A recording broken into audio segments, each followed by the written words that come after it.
नाज़िर टनो मस्ती वेझो दरगाह नबी शाह नुहड़ो जीलानी जो सालियानी मेलो जारी है। मेले में कोडी कोडी रांद समेत मुख्तलिफ प्रोग्राम जारी है। उन हवाले से ॾिसूं था टनो मस्ती में मिरांड जो रिपोर्टर नादिर अली ॼण जी रिपोर्ट। नाज़रीन असां हिन वक़्तु मौजूद आहियूं टंडो मस्ती भरिसां दरगाह नबी शाह नुहड़ो जीलानी जो जेको सालियानी उर्स मुबारक है वो जारी है।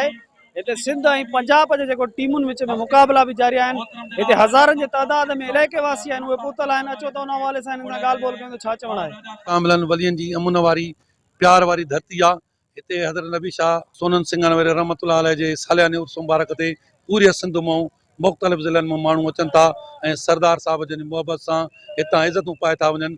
सिंध सुंवारी अमुन वारी धरती आहे, प्यार वारी धरती आहे। हिते अमुन ऐं प्यार थो मिले ऐं हमेशह असांजो सिंध में अमुन जो पैगाम हलंदो। साईं बुज़ुर्गनि खे माण्हू दुआउनि जे लाइ ईंदा आहिनि ऐं उन्हनि जूं काफ़ी मिनतूं पूरियूं थींदियूं आहिनि। ऐं हीअ जेके मेला असांजी सिंध जी सकाफ़त आहे, कबड्डी हुजे या मल्ह हुजे, इहे सभु शइ ॾांदनि जूं गोयूं हूंदियूं, हर शइ थींदी।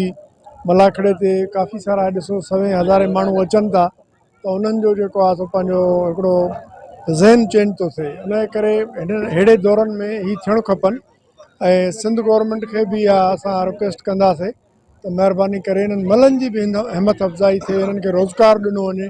जीअं त ॾिसो था कोडी कोडी सिंध पंजाब जो हिकु बहितरीनु मुक़ाबिलो हली रहियो आहे। पंजाब जा बहितरीनु रांदीगर आयल आहिनि, सिंध जा बि जेके चूंडियल रांदीगर उहे खेॾनि था माशाअल्लाह ज़बरदस्त। हे प्राइवेट मेला आहिनि जेके पीरनि जा ओलहनि जा, उहे असां खेॾूं था। बाक़ी असांखे का गवर्नमेंट जी थ्रू का बि सहूलियत न आहे। का सहूलियत पंजाब के कोडी खे प्रमोट करनि था, तमामु घणी करनि था। पंजाब में छोकिरा ॿिए टे जोड़ जा भी उहे रेलवे में, वापडा में, नेवी में खणनि था।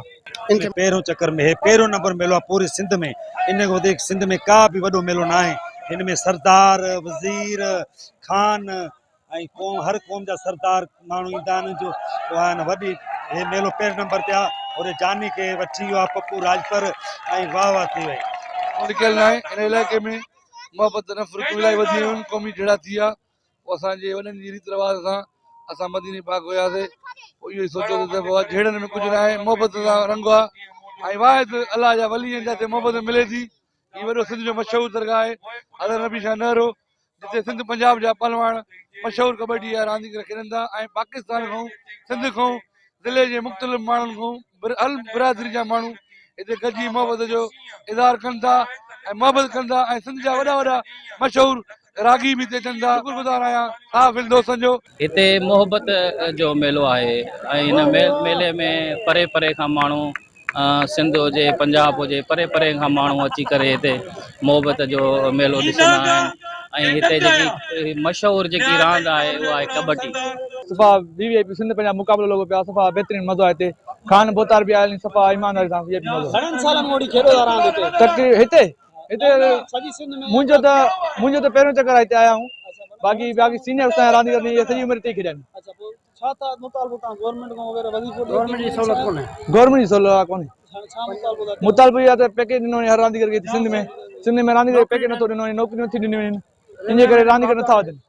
पंजाबी रांदीगर हर सहूलियत आहे। हिते अचण वारियूं ने हर क़ौम सां सरदार नवाब खान फलपोटो तावन कंदो। ऐं असांजे वाले साहब सैयद हिज़बुल्लाह शाह मोहबत ऐं पैगाम ॾींदा हुया त मेला मोहबत जा हूंदा आहिनि ऐं उन सां गॾु अचो थींदो आहे। मेलो तक़रीबन असां नंढा ई आहियूं ऐं हीउ मेलो हिते मोहबत जो मेलो हलंदो रहियो। सरदार नवाब खान फलपोटे जे ज़ेरे निगरानी में हूंदो हुयो। हिन वक़्तु माशाअल्लाह असांजो शेर दिल ज़ाहिद खान फलपोटो जेको मोहबत जो मेलो मचाए रहियो आहे। हिते सियासी अॻवान अदीब हिते मेलो ॾिसण परे परे खां हिते अचे मेलो पाण मोहबत जो मज़ो अचे वठंदा आहिनि। माशाअल्लाह हिते तमामु हिकिड़ो पुरअमन हिन तरीक़े सां हिते मेलो मल्हायो वेंदो आहे। ही मोहबत जा मेला आहिनि। दरगाह नबी शाह नारे जो मेलो आहे। दोस्तनि खे खपे त हीअ मोहबत जा मेला अचनि, हिननि में अची जेको आहे सो ॾिसनि। जेको आहे सो जेके बि ओड़ो पाड़ो आहे, जेके बि क़ौमूं आहिनि, उन्हनि खे खपे त हीअ मोहबत जा मेला जेको आहे सो इन्हनि में शिरकत कनि।